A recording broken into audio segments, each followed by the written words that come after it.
મિત્રો, આજે આપણે વાત કરીશું લોકો શું કહેશે અને જે તમારા અંદરની શરમ છે ને એના વિશેની.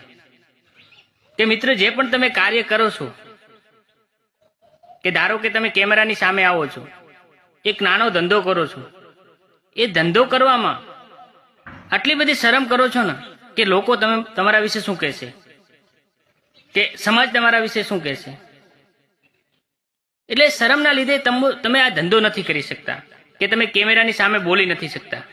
ઘણા બધા લોકો કેવા હોય છે કે હું ધારો કે હું વિડીયો બનાવું છું, હું કેમેરાની સામે બોલું છું, પણ ઘણા બધા લોકો મને કહે છે આ શું કરી રહ્યો છે, આ તે શું ધાકડા મોડ્યા છે, આવા શબ્દો પણ વાપરે છે.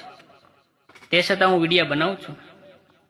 કેમ કે મારા જે અંદરની સ્કિલ છે, જે મારા અંદરની વાતો છે, તમારા સુધી પહોંચે, અને તમારા સુધી પહોંચી અને એક પણ શબ્દ સારો એ તમારા જીવનમાં કંઈ પણ ઉતારી અને તમે જીવનમાં આગળ વધો ને, એ જ મારા માટે મહત્વનું છે.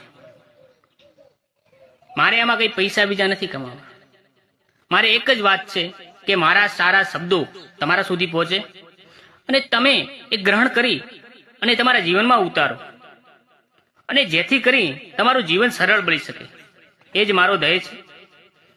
એટલે તમારા અંદરની જે સ્કિલ છે, તમારા અંદરની, તમને કોમેડી કરતા આવડે છે, તમને મોટિવેટ આપતો આવડે છે, તમને કંઈ એવું સારું કાર્ય કરતા આવડે છે, જે કેમેરાની અંદર તમે બતાવો, જેથી કરીને મારા જેવા લોકો, આપણા ગામના લોકો, સમાજના લોકો જોવે અને એ વિડીયોથી પ્રેરણા કંઈક મેળવે. એ જ ઉદ્દેશ સાથે તમે વિડીયો બનાવો. વિડીયો ન બનાવો એ અલગ વાત છે, પણ તમે કાંઈ પણ ધંધામાં, કાંઈ પણ જગ્યાએ તમે સારું કરતા હોય ને, તેમાં શરમ રાખવાની જરૂર નથી. ઘણા બધા મારા મિત્રો છે, મને કહે છે કે આ કાર્ય કરતા મને શરમ આવે છે. પણ મિત્ર, શરમ શાની? એમાં શરમ કરવાની હોય જ નહીં. તમે સારું કાર્ય કરી રહ્યા છો, તમારા અંદરથી તમને વિશ્વાસ છે કે હું કંઈ ખોટો કરી રહ્યો નથી, તો પછી તમે શરમ શાની રાખો છો? અને લોકોના ડર શાના માટે રાખો છો કે મારા વિશે આ લોકો શું વિચારશે? એ પણ તમે વિચારશો તો લોકો શું વિચારશે? એટલે હું તમને કહું છું, સારા કાર્ય કરતા રહો, ખુશ રહો. ધન્યવાદ. જય માતાજી.